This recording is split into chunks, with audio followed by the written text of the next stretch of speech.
कृष्णा। वसुदेवसुतं देवं कंसचाणूरमर्दनं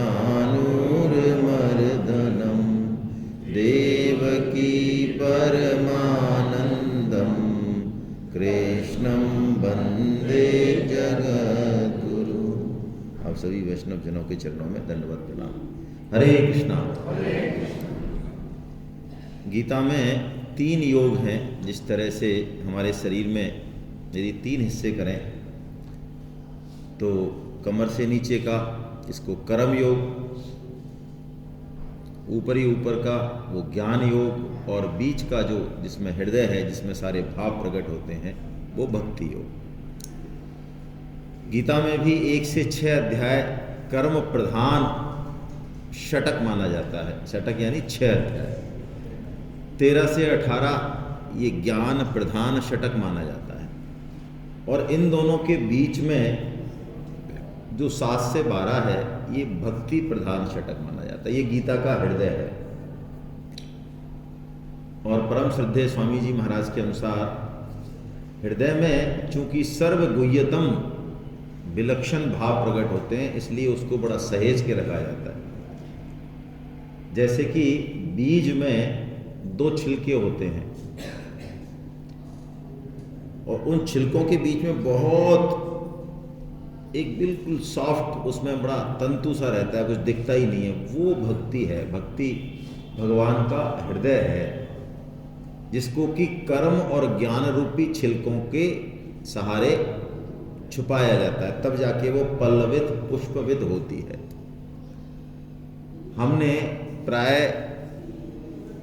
एक ही योग को समग्र मान के और इसके सही तत्व को नहीं समझा।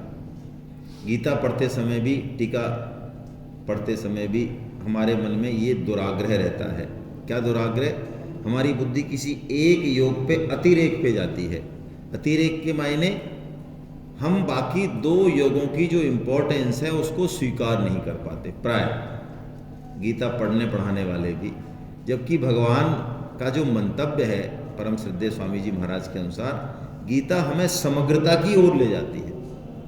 समग्रता किस तरह से है कि हमारे अंदर जो हमारे संस्कार हैं उसके अनुसार किसी एक योग की प्रधानता तो रह सकती है कि हम कर्म से जाएं, ज्ञान से जाएं या भक्ति से जाएं। एक योग हमारे लिए प्रधान रहेगा, इसमें कोई दो राय नहीं, रहना ही चाहिए। लेकिन बाकी 2 योगों की हमारे जीवन में कोई उपयोगिता नहीं है, ये संभव नहीं। इसके बिना ये गलत है।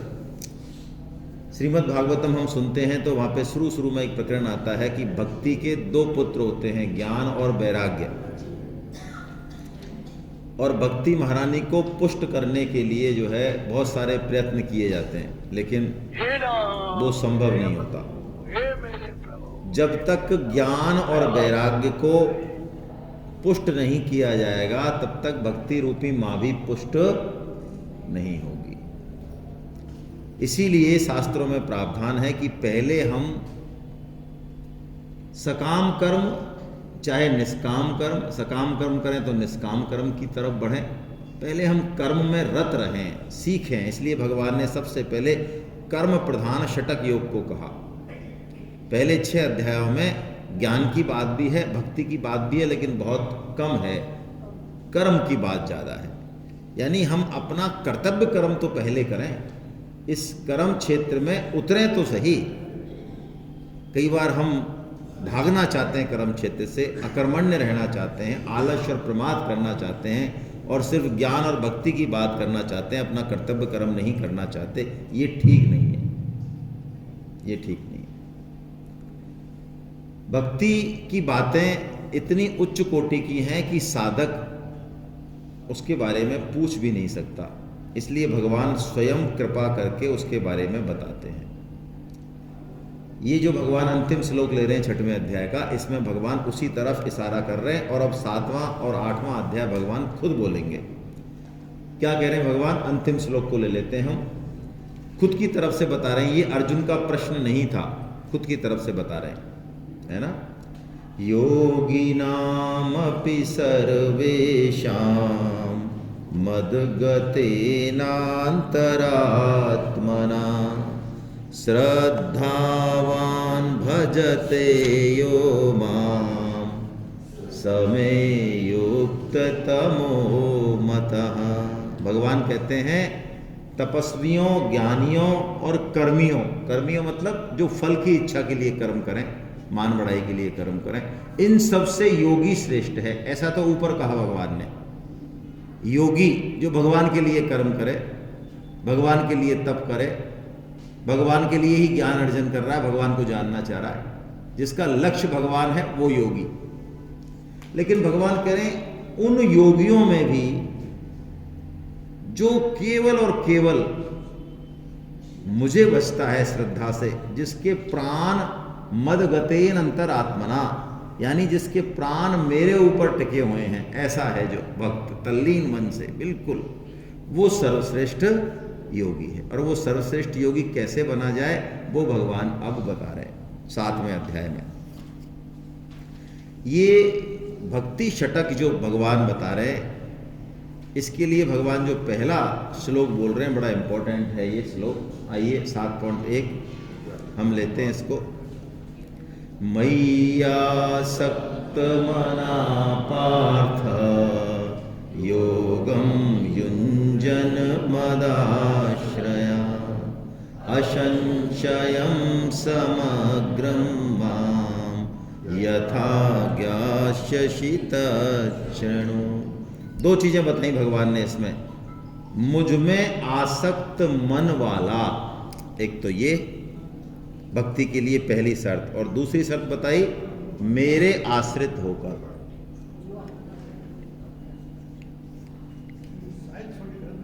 कोई बात नहीं, मैं कर दूंगा बाद में, अभी रहना। देखिए, जिसको हम अपने जीवन का लक्ष्य मान लें, जिसको अपना मान लें, उसको फिर याद करने की जरूरत नहीं रहती, उसमें मन को लगाना नहीं पड़ता, उसमें मन स्वतः लगता है।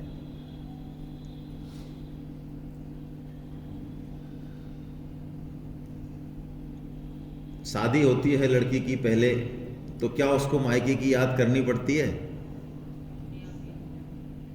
कुछ दिनों उसको मायके की याद करनी पड़ती है क्या? शुरू में जब तक वो ससुराल को अपना नहीं मान पाती है तब तक उसको मायके की याद करनी पड़ती है, स्वतः ही आती है।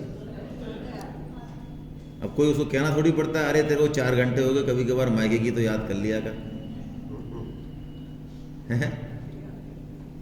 माँ को बच्चे की याद करनी पड़ती है क्या?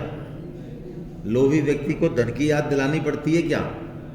जहां चित्त और मन फंसा हुआ है, रोम रोम जहां उस तरफ आसक्त है, उसकी याद नहीं करनी पड़ती, मन स्वतः वहां जाता है। भक्ति यही है, जब बिना किसी प्रयत्न के सहज भाव से हमारा मन, प्राण और इंद्रियां भगवान में लग जाएं, उस दिन हम मान लें कि भक्ति शुरुआत हो गई अब हमारी। अब जो रस्सा कस्सी का मामला था वो खत्म हो गया, अब गाड़ी गुड़केगी बड़े आराम से। और ऐसी स्थिति में हम रामायण में देखते हैं तो भरत जी हैं।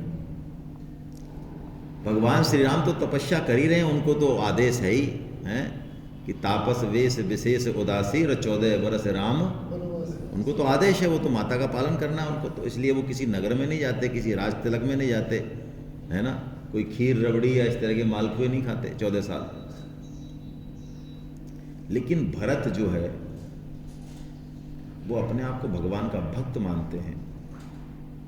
भगवान भी जिस तप से तप जाएं, ऐसा भरत तप कर रहे हैं। रामायण, वाल्मीकि रामायण आप पढ़ेंगे तो गाय के गोबर, गोमय में से जो जौ निकलते हैं, एक बार के गोबर में से जो जौ निकलते हैं, जौ खाने वाली गाय के गोबर में से जौ निकलते हैं, जिसको जौ खिलाया जा रहा है। तो गाय के गोबर में से उन जौ को बीनने के बाद वो मुश्किल से आधी मुट्ठी होते हैं, मुट्ठी से भी कम होते हैं, उनका दलिया पानी में घोलकर, इसके अलावा 24 घंटे में भरत कुछ नहीं पाते हैं 14 साल तक। बिल्कुल सूख, हड्डी चमक रही है, लेकिन तेज ऐसा है, प्रसन्नता ऐसी है चेहरे पर भगवान ने तो अपनी इच्छा से जो है सारे काम किए उनसे माता की आज्ञा से, लेकिन भरत स्वतः इच्छा से। आप जाएंगे वहाँ अयोध्या तो भरत कहते हैं जमीन, भगवान राम जमीन पे सो रहे हैं, तो जब राम मेरे प्रभु जमीन पे सो रहे हैं तो भरत उससे नीचे खाई खोद के उसमें नीचे सोते हैं, जमीन से नीचे सोते हैं। मेरे प्रभु के बराबर कैसे बैठ सकता हूँ? तो जो भक्त भगवान को ऐसे याद करता है, भगवान उस भक्त को वो जितनी तेजी से याद करता है उससे तेजी से ज़्यादा याद करते हैं, क्योंकि भगवान का विरध है ये यथा माम प्रपद्यन्ते तांस तथैव भजाम्यहम्। जो मुझे जैसा मेरा भजन करता है भक्त, मैं वैसा ही भजन करता हूँ। इसलिए भगवान एक एक दिन गिन रहे हैं। जिस दिन उनको अयोध्या पहुंचना है, मजाल है उसमें एक दिन की भी डिले हो जाए। विभीषण भी उनके भक्त हैं, सुग्रीव भी उनके भक्त हैं, सब उनसे कहते हैं महाराज एक दिन रुक जाओ आप, लेकिन भगवान मना कर देते हैं कि मैं एक दिन यदि रुक गया तो फिर मुझे भरत जिंदे नहीं मिलेंगे। बिल्कुल। तुलसीदास जी वर्णन करते हैं कि भरत जी भगवान आने वाले हैं, बिल्कुल भगवान के चिंतन में उनकी आसक्ति में मन लगा हुआ है और भगवान आ नहीं रहे। उनको एक एक पल ऐसा लग रहा है जैसे कोई युग बीत रहे हो। भरत जी की कैसी मनोदशा है, यही भक्ति की सर्वोच्च अवस्था है। ये रहे हुए एक दिन अवधि अपारा, समुझत मन दुख भयहु अपारा, कारण कवन नाथ नहीं आयऊं, जानि कुटिल धो मोह बिसरायऊं। मेरे को कुटिल जानते हैं शायद भगवान। अहि धन्य लक्ष्मण बड़ भागी, राम पदार बिंदु अनुराग। कैसा लक्ष्मण का भाग्य है। भरत लक्ष्मण के भाग्य की सराहना कर रहे हैं कि जो दिन रात भगवान के चरणों की शरण में रहते हैं। कपटी कुटिल नाथ मोह चीना, ताते नाथ संग नहीं लीना। भरत की दशा को भगवान जानते हैं, इसलिए उन्होंने हनुमान जी को पहले दूत के रूप में भेजा है कि थोड़ा सा भी यदि समय का फेर हो गया तो भरत जी अपने प्राणों को रखेंगे नहीं। इसलिए हे हनुमान जी, हम लोग आ रहे हैं, चल दिए हैं, पहुंचने वाले हैं, तुम पहले जो है जाके भरत को ये संदेशा दे दो। तो भरत जी को जब हनुमान जी ये संदेशा देते हैं कि प्रभु श्री राम आ रहे हैं, तो मानो हनुमान जी में भरत जी को भगवान श्री राम ही दिखाई देते हैं। यही कहते हैं वो हैं।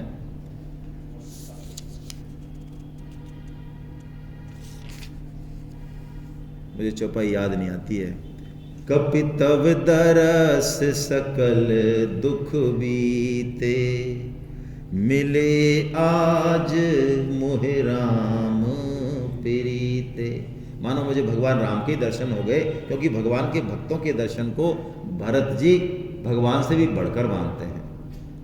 तो ऐसी आसक्ति उनमें है भगवान के नाम में। जैसे कि सीता जी माँ का उदाहरण हनुमान जी देते हैं। जब वो हनुमान जी से पूछते हैं कि भाई क्या हालचाल है, होया या आप लंका, तो माता सीता की क्या रहनी करनी है वो हनुमान जी बताते हैं। नाम पहारू दिवस निसी, ध्यान तुम्हार कपाट, लोचन निज पद जंत्रित, और प्राण जाए के ही बाट। ऐसा तैल धैरावत, इसको वेदांत में बोला तैल धैरावत चिंतन, भगवान का स्मरण, इसको कहते हैं आसक्ति। तो भगवान ने कहा भक्ति की पहली शर्त क्या होगी? मैया सक्त मना पार्था, हे पार्थ मुझ में आसक्ति हो, मन। और दूसरा क्या हो? योगम युंजन मदाश्रय। देखिए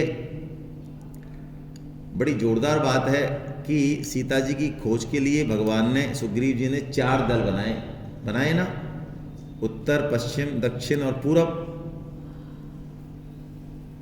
और भगवान ने चूड़ामणि किसको दी?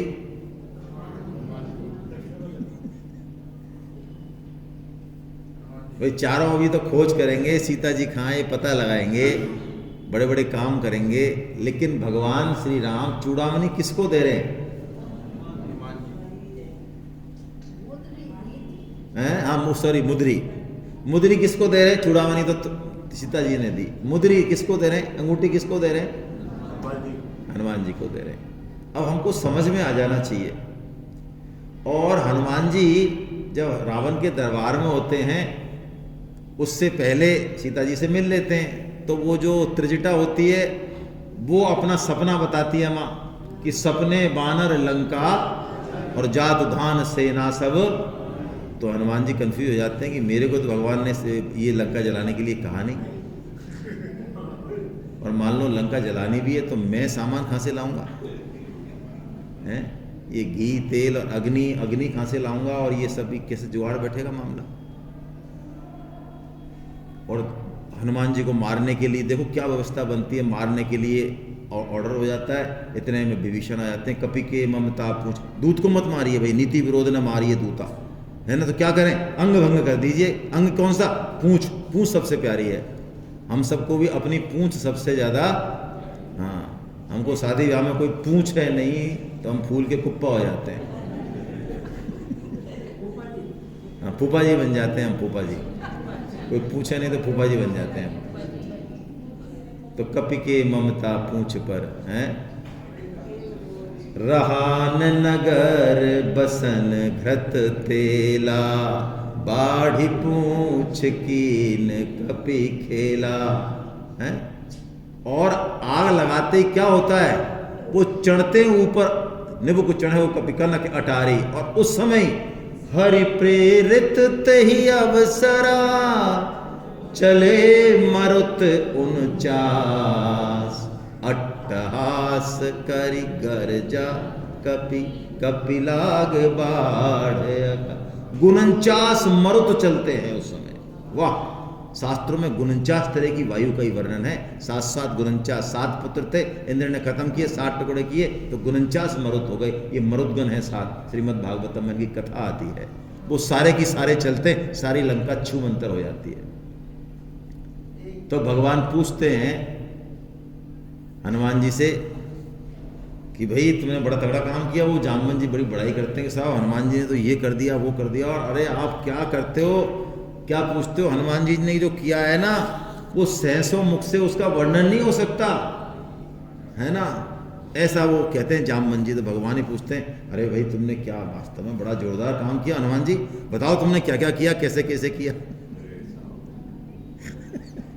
तो नाथ पवन सुत कीन जो करनी, और सहसों मुख न जाय सो, ऐसा जामवन जी कहते हैं। तो भगवान पूछते हैं कि हाँ भाई क्या हुआ, कैसे कैसे किया? तब देखिए हनुमान जी क्यों दास भक्ति के आचार हैं।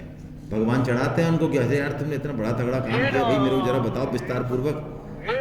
तो बताने की बजाय हनुमान जी उनके चरणों में पड़ जाते हैं।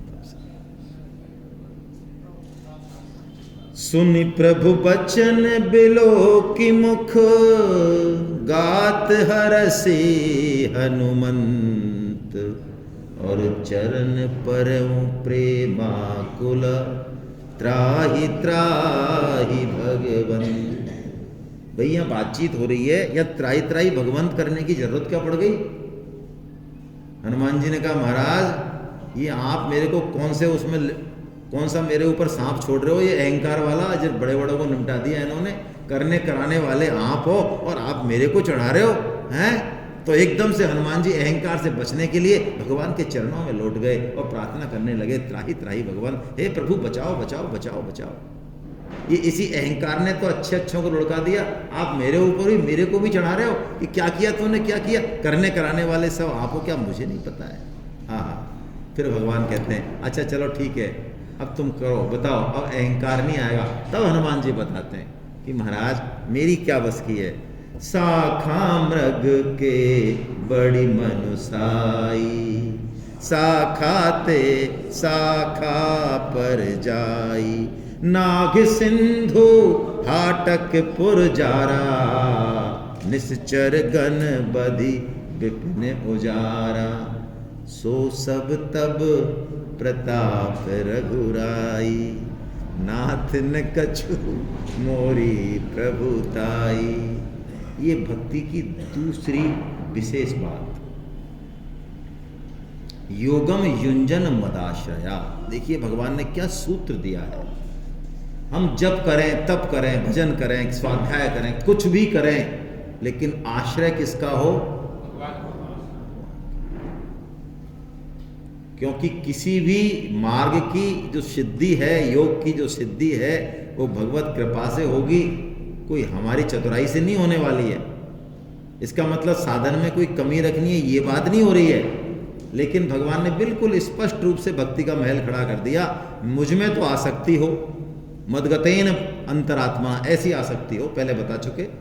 और दूसरी बात बता दी, युंजन मदाश्रय। युंजन यानी योग तो कर, साधन तो कर, युंजन कर, लेकिन आश्रय किसका रख? मेरा रख। साधन का आश्रय मत। हम योग युंजन में क्यों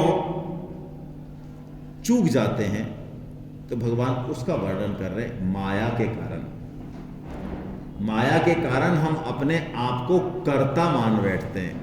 हर कर्म का कर्ता कौन? मैं, है ना। ऊपर से कहते रहेंगे नहीं सब भगवान करने कराने वाले। अब तुम चतुर और हो गए, गीता पढ़ने के बाद हमें समझ में आ गया कि भगवान ही करने कराने वाले, तो कहने के लिए कह देंगे सब भगवान कराते हैं। लेकिन अंदर ही अंदर वो अहंकार है ना, वो अपने आप को कर्ता मानता है, बड़ा ठोक के मानता है, एकदम स्पष्ट रूप से मानता है। वो बिल्कुल भगवान को क्रेडिट देने को तैयार नहीं होता। हाँ, काम सफल नहीं हो तो वो क्रेडिट दे देगा, पहले नहीं देगा। यही माया है। माया अपने आप को कर्ता मानती है, भोक्ता मानती है। हम जो अपने आप को कर्ता भोक्ता मानते हैं, यही भ्रम है, भ्रम। भगवान उस माया का इलाज बता रहे हैं। दैवी ही ऐसा गुणमयी मम माया दुरत्यया मामेव ये प्रपद्यन्ते माया मेताम तरन्ति ते।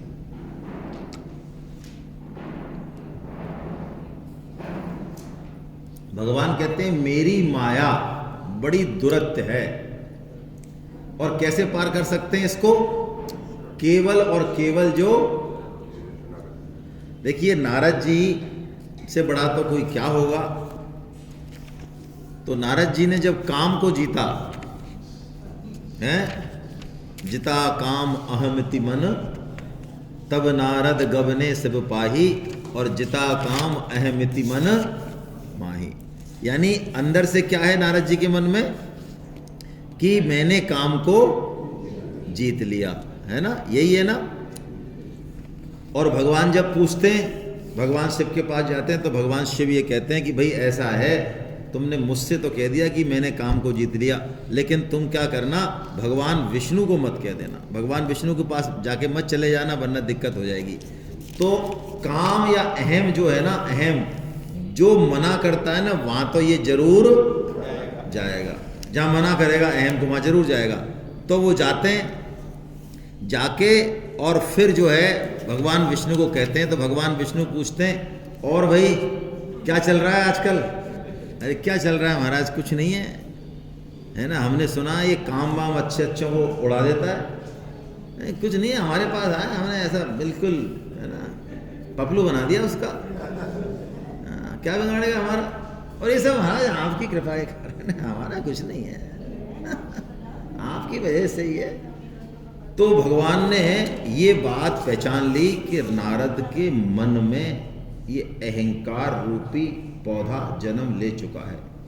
और चूंकि नारद जी मेरे भक्त हैं, इसलिए इस अहंकार रूपी पौधे को मुझे उखाड़ना पड़ेगा, चाहे कितना ही रोए पीटे अपमान हो इसका। और यही होता है ना। विषमौनी रूप लेते हैं भगवान, और नारद का अपमान होता है। वो जो विषमौनी होती है, उसको नारद जी किस रूप में दिखाई देते हैं? बंदर के रूप में। लेकिन इतना होने के बाद भी नारद जी का पतन नहीं होता है। क्यों नहीं होता है? क्योंकि वो जो रूप मानते हैं, विषमौनी को जो ब्याह करने के लिए सामान मांगते हैं, वो भी किससे ही मांगते हैं? भगवान से ही मांगते हैं। और जब भगवान, उनको लगता है, नारद जी को लगता है कि भगवान ने मेरे साथ बड़ी चोट कर दी, मेरे साथ बड़ा धोखा कर दिया, तो वो ऐसा नहीं है कि कोई षड्यंत्र रचते हों भगवान के खिलाफ हमारी तरह किया, वो भगवान के सामने पहुंच जाते हैं, है ना, और सुनाते हैं उनको भली बुरी। तो भगवान का आश्रय वो छोड़ते नहीं हैं। जो भगवान का आश्रय नहीं छोड़ते, भगवान कह रहे मामेव, ये केवल और केवल मेरी शरण जो हो जाएंगे वो माया को तर जाएंगे। तो इसलिए उस अहम रूपी माया को नारद जी उसमें पूरी तरह इन्वॉल्व होते हुए भी पार कर गए, है ना, भगवान की कृपा से पार कर गए। तो जो माया को पार करने की कोशिश करते हैं, भगवान कहते हैं ऐसे मेरे 4 भक्त हैं। कौन कौन से? आर्तो, आर्त मतलब दुख पड़ने पर भगवान से ही पुकार करें, जैसे उत्तरा, है ना, द्रौपदी, गजराज, इन्होंने जब संकट आया तो केवल और केवल भगवान से ही सहायता, किसी और से नहीं मांगी इन्होंने, केवल भगवान से मांगी। ये जो 4 भक्त हैं, ये भक्त इसलिए भगवान इनको कह रहे हैं क्योंकि ये किसका आश्रय ले रहे हैं? केवल और केवल। दूसरा भक्त है जिज्ञासु, अर्जुन, उद्धव जी। तीसरा भक्त है अर्थार्थी, अर्थ जो किसी अर्थ के लिए, किसी मतलब के लिए, किसी लक्ष्य के लिए भगवान के पास जाए, लेकिन भगवान के पास जाए फिर वो किसी और के पास नहीं जाता। जैसे ध्रुव जी हैं, उनको राज्य चाहिए तो किसके पास गए? भगवान के पास। क्या मांगा? राज्य मांगा, भक्ति नहीं मांगी, राज्य मांगा। और बड़ा सिर पीटा उन्होंने कि मैं कैसा मूर्ख हूं कि साक्षात प्रभु मेरे सामने आ गए और फिर भी मैंने राज्य मांग लिया। मेरे जैसा मूर्ख और कौन होगा दुनिया में। ये अलग बात है कि भगवान के दर्शन होने के बाद बुद्धि शुद्ध हो जाती है, लेकिन मांगा तो उन्होंने राज्य ही, क्योंकि भगवान की भक्ति की तरफ ही तभी लगे वो। तो भगवान उनको भी भक्त कहते हैं, भगवान की निगाह में कोई ज्यादा फर्क नहीं है। और चौथा भक्त जो है वो ज्ञानी भक्त है। इसको भगवान ने सर्वश्रेष्ठ कहा। ज्ञानी भक्त क्या है? पूरी तरह से निष्काम होता है, इसको कुछ नहीं चाहिए, उल्टा ये इस प्रयास में रहता है कि मैं कैसे प्रभु के काम आ जाऊं, यानी मैं ऐसा क्या कर दूं, मैं ऐसा क्या कौन सा मैं रोल करूं, ऐसा नच के दिखाऊं भगवान को बंदर बन के, या क्या करूं मैं जिससे भगवान प्रसन्न हो। ये ऐसा भक्त है। तो इसको जो निष्काम भक्त है, इसके पीछे पीछे भगवान घूमते हैं। जैसे अम्बरीश जी महाराज, अम्बरीश जी महाराज भगवान की तरफ अपना मन, बुद्धि, प्राण, इंद्रियां सब लगाते हैं। आपको कथा पता होगी। और उनके पास दुर्वासा ऋषि आ जाते हैं और उनसे बिना बात गुस्सा हो जाते हैं। एकादशी का व्रत था, पता है ना आपको कथा? चलो नहीं है तो मैं बता देता हूँ, फिर ठीक से बताता हूँ। अम्बरीश जी भक्ति, सरस भक्ति के आचार्य हैं, और उन्होंने जो भक्ति की है ना, वो कलयुग में हम सबके लिए बड़ी मुफीद है। मुफीद मतलब हम कर सकते हैं, ऐसा करना चाहिए। अम्बरीश जी ने मन, वचन, प्राण, इंद्रियों सबको भगवान की सेवा में लगा दिया। भगवान के विग्रह को सजाना, मंदिर को खुद ही झाड़ू लगाना, चक्रवर्ती सम्राट है, पानी लाना, भगवान का भजन करना, स्मरण करना, भोजन, उनको मतलब पूरा।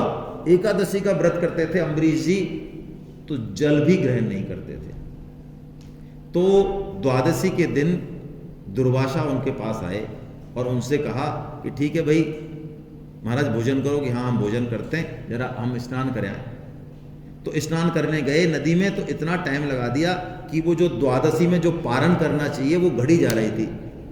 और उन्होंने व्रत ले रखा था एकादशी का, साल भर से कर रहे थे, तो पारण करना था द्वादशी को। तो पंडितों से कहा कि भैया बड़े धर्म संकट में पड़ गया मैं, तो पारण करूं तो अतिथि का अपमान हो जाए, दुर्वासा जैसे ऋषि, और नहीं करूं तो फिर मेरा व्रत भंग हो, तो करूं क्या? पंडितों को बुलाया, शास्त्र की राय ली, शास्त्र के अनुसार कार्य करना चाहिए ना। तो पंडितों ने कहा कि महाराज आप है ना, क्योंकि निर्जल व्रत करते हैं इसलिए आप थोड़ा सा जल ले लीजिए। जल आहार है भी और नहीं भी है, तो आपका पारण भी हो जाएगा, और चूंकि जल लिया है आपने, निर्जल हो, इसलिए आपका वो अतिथि को भोजन मिल जाएगा, आएंगे तो आपका व्रत भंग नहीं होगा, किसी तरह से व्रत तो पूरा हो जाएगा। लेकिन दुर्वासा ऋषि जी आए और उन्होंने जैसी पता चला कि जल ले लिया है तो श्राप दे दिया, कृत्या प्रकट कर दी अब वो हुआ क्या, वो तो हाथ जोड़ के खड़े हो गए उस कृत्या के, लेकिन वो कृत्या भगवान, क्योंकि भगवान का सुदर्शन चक्र अम्बरीश जी की सुरक्षा में भगवान ने खड़ा कर रखा था 24 घंटे को, तो अम्बरीश जी को ही नहीं पता है। तो जैसी कृत्या प्रकट करी, वो कृत्या अम्बरीश जी की तरफ उनको जलाने के लिए जाने लगी, वो सुदर्शन चक्र प्रकट हो गया और कृत्या को तो खत्म कर दिया, और वो किसके पीछे लग गया, दुर्वासा जी के पीछे लग गया वो। अब दुर्वासा जी भगे, सुदर्शन चक्र का मामला है, ब्रह्म लोग गए, शिव लोग गए, विष्णु लोग गए, फलाने लोग गए, सब जगह आए, कहीं पार नहीं पड़ी। आखिर भगवान के पास गए, श्री हरि के पास गए, तो भगवान ने हाथ जोड़ के कह दिया, दुर्वासा जी आप ब्राह्मण देव हो, आपको प्रणाम है, लेकिन मैं करूं क्या, मेरे पास इस चक्र की वीटो पावर मैंने वहां दे रखी है अम्बरीश जी को, मेरे पास कुछ नहीं है सामान। अहम भक्त पराधीनो ही स्वतंत्र इव ध्वजा। हे ब्राह्मण श्रेष्ठ, मैं भक्त के पराधीन हूं। क्यों? भक्त ने मुझे अपना प्रियतम मान रखा है, अपना हृदय दे रखा है, इसलिए मैंने भी अपना हृदय मेरे भक्त को दे रखा है। इसलिए मेरे हाथ में कुछ नहीं भैया, मैं कुछ नहीं कर, चक्र तो मेरा ही है लेकिन मैं कुछ नहीं कर सकता। इसलिए आप वहीं जाओ। दुर्वासा जी को अंततः 1 साल ब्रह्मांड में घूमने के बाद आना कहां पड़ा, अम्बरीश जी के पास। और अम्बरीश जी की आप महानता देखिए, ये ज्ञानी भक्त हैं भगवान के। 1 साल तक वो निराहार रहे, और चक्र जब आया तो उन्होंने चक्र को प्रार्थना की कि हे चक्र देवता, यदि मेरे मन में इनके प्रति बिल्कुल भी द्वेष भाव ना हो तो तुम शांत हो जाना। 1 साल तक भूखे रहे उनके चक्कर में, और चक्र शांत हो गया। उनके चरणों में गिर पड़े दुर्वासा जी। उन्होंने कहा महाराज, उनको उठाया, वो उनके चरणों में गिरे, आप हमको ढोक दो, ये अच्छा लगता है कि आप ब्राह्मण देवो। दुर्वासा जी को ढोक दिए, उनको भोजन कराया। तो ऐसे ये भगवान के ज्ञानी भक्त, जो भगवान से कुछ नहीं चाहते, भगवान की लीला में सहायक होते हैं। अब इसके अलावा भगवान कह रहे हैं फिर भी लोग विभिन्न देवी देवताओं की पूजन करते हैं। क्यों करते हैं? कामनाओं के कारण। हमारा देव पूजन में जो भाव है वो कामना है असली, और कामना के कारण यदि हम देव पूजन करें तो वो बहुत नुकसान देने वाला है। क्यों? भगवान बता रहे हैं, अंतवत्तु फलम तेसाम तद भवति अल्प मेधसाम देवानी देव यजो यान्ति मद भक्ता यान्ति मामपि। ऐसा भगवान कहते हैं।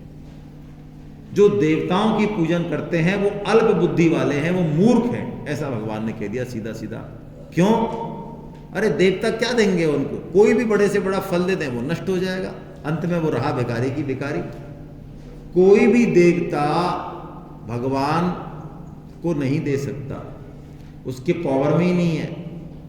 यदि आप देवता से ये मांगे कि हमें प्रभु की भक्ति दो, प्रेम दो, तो देवता बताएगा कि महाराज ये मेरा डिपार्टमेंट नहीं है, मेरे बस की नहीं है। लेकिन हम वो चीज़ नहीं मांगते, हम तो उनसे वो पटांग चीज़ मांगते हैं, वो दे देते हैं फिर। तो भगवान ने उनको मूर्ख कहा। इसका मतलब क्या है? इसका मतलब नटशेल में ये है, हम देवताओं का पूजन तो अवश्य करें अपने कुल संस्कृति के अनुसार, लेकिन उनसे चाहें कुछ ना, चाहें तो केवल भगवान की भक्ति चाहें। उनसे यदि हमने लौकिक संपत्ति चाली तो देव पूजन हमारा पतन कर देगा।